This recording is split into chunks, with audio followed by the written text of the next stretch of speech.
recording now. Please make sure that if you need anything, you speak to me through the chat. Please make sure you don't unmute and make sure you don't turn off your screen. Um, at this point, I can get your meeting done in about 10-15 minutes for tonight. Um, then, if need be, I can answer any questions that you have or whatever. Um, First of all, I got a couple of messages from some of you about how frustrating it is that all we're doing is notes. Um, I want to address that first. Um, what you have on paper reflects what you have in your head. The more connected that your notes are, the more connected that your memories are. I can give you an example if this helps give you confidence in my priorities. I'll make it brief. Whenever I start a new term in my class, I have to print the seating chart so that I can start to learn kids' names. Sometimes a student will raise their hand and I don't remember their name, so I look down for one of them and I get one student. Now that one's stuck in my head. Imagine a week later, the kid next to them raises their hand and I don't know their name either. So now I can look at my paper and I say, oh, that's right. Student B sits next to student A. And in my head, I start to make more accessible the information.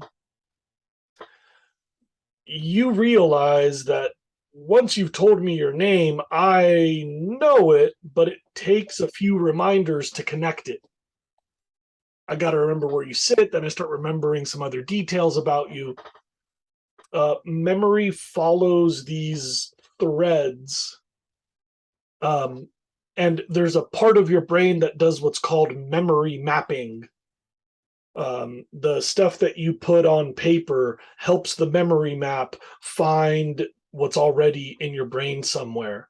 The more connections that you make on paper, the better that executive function performs when you're trying to recall details. Every time that I look at my seating chart, I start to build little links. I remember that student A sits next to student B, and they might be friends with student C who sits across the room. And you start to build all of these connections, and those visual cues, like the seating chart, or in your case, like the notes, they help reinforce for your brain where to look for the info. All professions take notes, they help everybody. Um, Doctors and cops and carpenters and composers, everybody uses notes. I know that you're frustrated. That's all we've done. We're going to make a transition. You can see the map on my shared screen.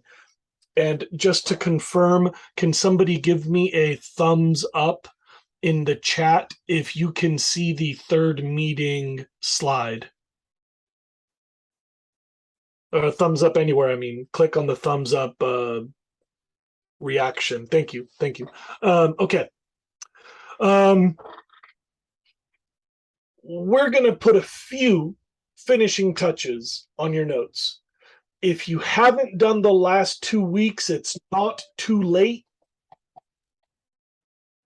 But if you haven't done the last 2 weeks, don't get behind on this week. This stuff you gotta do before next week. So if you got the time, do more of the last 2 weeks and then do this. For the last 2 weeks, I told all my students to check all of your notes against the information in our course, talk to friends, check the study guides, look through my lecture videos. And then last week I said, now add to your notes by finding other sources. College Board videos, random stuff on YouTube, those science lectures that I forget the name of that everybody seems to, Bozeman. That's the last 2 weeks. Now, you can see on this slide, there's a few things I'd like you to do. First of all, I want you to spend a couple of days bulking up some trivia, places, people, and some famous global examples, case studies. This is all outlined in Unit 11. I have steps for how to do all of this. There's an activity that you can do to build a global map of famous environmental events, like big oil spills and nuclear disasters and so on. There's some instructions about how to find important people, and there's some instructions about how to find global issues that might be interesting. It sucks, but the College Board does ask. They do ask about random little trivia. Now, there's good news. From 1998 until about 2003, they used to ask like really detailed trivia. The whole point was just to see how much crap you know. From 2003 until 2015 or so, they started to back off. Ever since 2019, they don't normally ask you who was this person, what happened at the place. But what they are doing is they're making like a story that relates to a specific place or a person or an example. So if you know the real story, it really does help you interpret their prompt. So if I said, there's this fictional baseball player who was very famous, but then had some troubles with gambling and lost his name, and you've heard that Pete Rose went through this, it might help you understand other things about the question. So it does help for you to build some trivia. Spend a couple of days trying to throw down a few places, a few people, and a few case studies. And again, position them in the appropriate unit. So if there's a place that had a radioactive accident, place that in the energy section next to the nuclear power. If there's a person who's important about water policy, go to the water notes and put that person's name there. I'm forcing you to keep making laps through your notes so you become more familiar with them. Every time I look at the seating chart, I help firm up my memories about everybody's names. Do the trivia for a couple of days. Then, sorry, I got to figure out how to clear all this. Then, we start on some practice. Now, everybody wants to do practice tests, and I got to caution you, practice tests on their own generally have no performative benefit globally on AP tests. That's a really scandalous statement, but I mean it. You should see I have multiple choice exams assigned to you in AP Classroom. And also in Unit 11 on Canvas, there's a whole bunch, a whole section of multiple choice exams. Now, I don't want you to don't keep track of your scores. The scores don't matter. What I do want you to do is look for stuff you didn't know and add it to your notes. You don't really need a stopwatch anymore. My course has already trained you to take exams at the right pace. You don't need a stopwatch. You don't need to take the whole test in one sitting. Everything that I've always thought about how practice tests help you, this close to the exam, it's probably irrelevant. The one thing that's good is you can use the practice tests to see where your weaknesses are. You take the most recent practice exam and you got a 90% in the water unit. I think it's safe to say you can probably put the water unit on the bottom of the stack.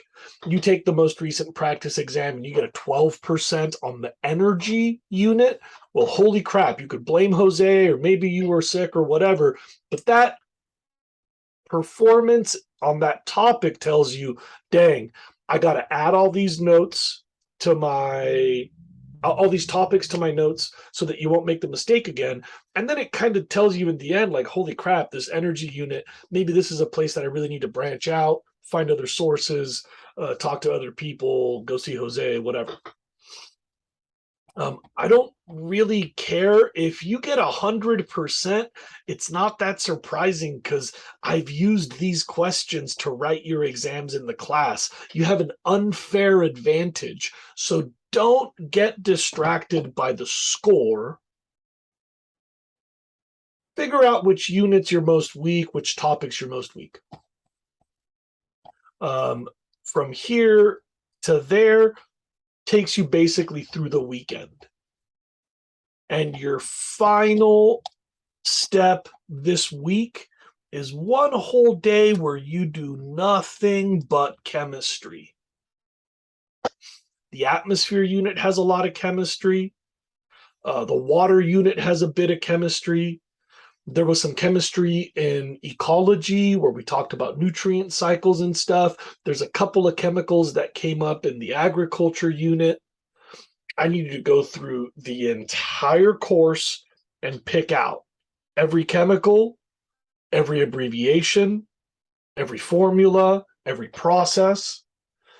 If you have like a bunch of colors of highlighters, this is your moment. Like, pick a color of highlighter that you haven't used in your notes yet, and maybe use purple or green or orange to find all the chemistry anywhere in your notes. Look at other sources. There's a chemistry review in Unit 11 on Canvas. You can Google most famous chemistry environmental science. You can find chemistry reviews by Bozeman or whatever. And if you didn't know it, add it to your notes now. If you already had it in your notes, find a way to gather all the chemistry, color code it, use little arrows on the side, those little sticky Post-it flags, whatever. When you come back for session number 4 next week, we're almost completely done with your notes. By whatever that is, the 24th, the 25th, a week from today, you're basically done. Next week, we're going to talk about some skills, how to write better, how to do the experimental design better. And then as we get into like the final end game, you'll mostly be just honing your skills and reviewing the notes that you've been beefing up the last few weeks. I know that everybody just wants to do practice exams. I know everybody thinks that makes you smarter. I just really, I reject that. The only reason to do the practice exams is to identify the content that you're weak in, and then you have to react to that. Like, if you didn't know this evolution question, you need to chase more information about evolution and add notes to the papers from evolution. That's where we are this week. Little bit of addition for trivia to your notes, finding out what you didn't know in the multiple choice exams and adding that to your notes, and then beefing up the chemistry in your notes. This is our week. If you have any questions about what I've said so far, please put them in the chat now. After we go through those, I'll turn off the recording and we can talk a bit more. Questions about what I said so far, put them in the chat, please. Then I'll stop the recording and we can talk more.